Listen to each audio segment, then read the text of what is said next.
Hi, I'm David Compton. Uber shuts down its self-driving truck unit, and a pig falls off a commercial truck on its way to the slaughterhouse, and he ends up making a new home. Hi, I'm Jessica Rose. Cummins recalls 500,000 trucks for faulty components, and a new study may have found the cause of the current driver shortage. These are the stories we're covering along with our Rig of the Week on this edition of the Trucker News Channel. Uber's thrown in the towel on self-driving semis and said it will instead focus all of its efforts into self-driving cars.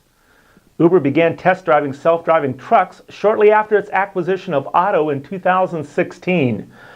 Truck testing took place in California, Arizona, and on an Uber test track in Pittsburgh.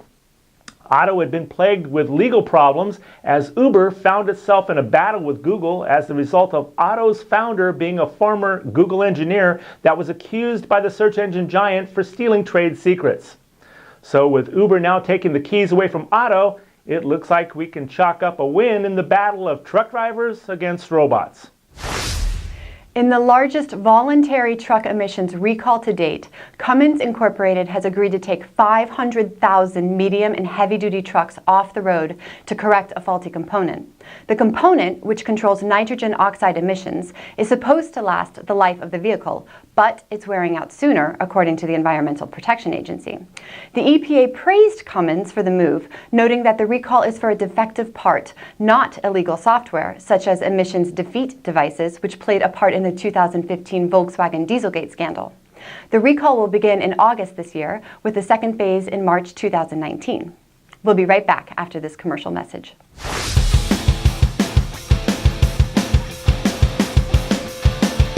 They gave me a pay raise right off the bat. The pay is better than most of the companies on the road.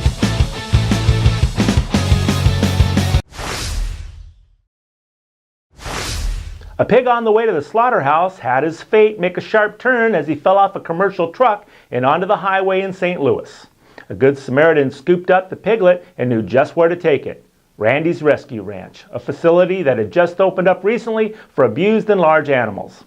And while the pig's future initially looked grim, the swine met a different kind of grim reaper, Randy Grimm, the ranch's owner. Randy had recently lost his mother and also had a major health scare himself when the pig came into his life. Pickles the Miracle Pig, as he's known, had a broken leg and some serious road rash from the episode on Interstate 44, but he's now healthy and growing. Randy has plans to turn Pickles into a therapy pig. Driving a truck is a hard and often thankless job. Long hours, time away from home and family, and a generally unhealthy lifestyle make it a challenging career. A study by the University of Arkansas looked into the physiological effects of the job and how they might have an impact on the current driver shortage. My name is Stephanie Thomas. I'm a clinical assistant professor in the Department of Supply Chain Management at the Sam M. Walton College of Business at the University of Arkansas. I generally teach an Introduction to Supply Chain class to all business majors, and my colleagues, Sarah Leo Troth and Donnie Williams, we kind of were like, well, I wonder if anybody's looked at this from the truck driver perspective, because it seems like they're people that might suffer from some of these psychological stressors and challenges that people in other industries do. And that's kind of where the initial idea came from, because we need drivers and we need what they can bring, what they do for us. They enable us to have the access to products that we want in a very timely manner and stuff. And if we don't take care of them, and whether it's paying them more or giving better hours or adjusting regulations, we're not going to have drivers. And then we are in some serious trouble. The study ultimately revealed things like loneliness, lack of respect on the road, and government regulations are causing experienced drivers to leave the industry earlier than expected and without enough new drivers to take their place. Many companies are working on ways to improve the driving experience.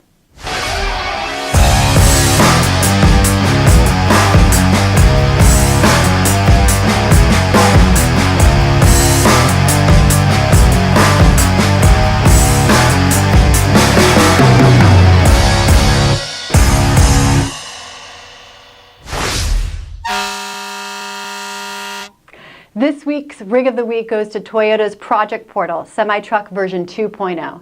The first version of this hydrogen fuel cell workhorse was a Skunk Works project built by Toyota engineers working out of a Michigan garage. This big rig has a very unique propulsion system composed of 2 Mirai fuel stacks, a 12 kilowatt-hour battery, and a powerful motor that produces more than 670 horsepower and 1,325 pound-feet of torque. With a gross combined weight capacity of 80,000 pounds and an estimated driving range of more than 200 miles per fill under normal drayage operation, this thing can haul any load. Quite frankly, it hauls ass too. Take a look at this side-by-side drag race. If you have a rig you would like us to profile here on the show, send us a video to rigoftheweek@thetrucker.com. If you're watching us on YouTube, make sure to click the little red subscribe button below. You can also go to thetrucker.com to read the latest breaking news stories. That's all for this edition. On behalf of David Compton, myself, Jessica Rose, and all of us here at the Trucker News Channel, thanks for watching.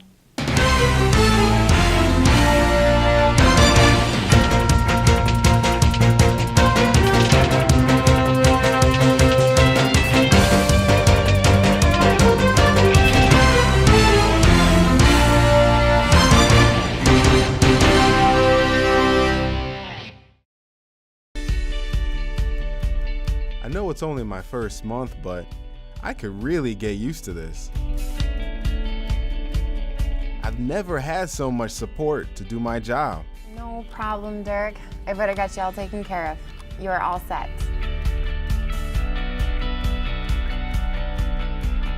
Hey, honey, I'll be home for dinner tonight, just like we planned. Fueled by freedom. CRST dedicated.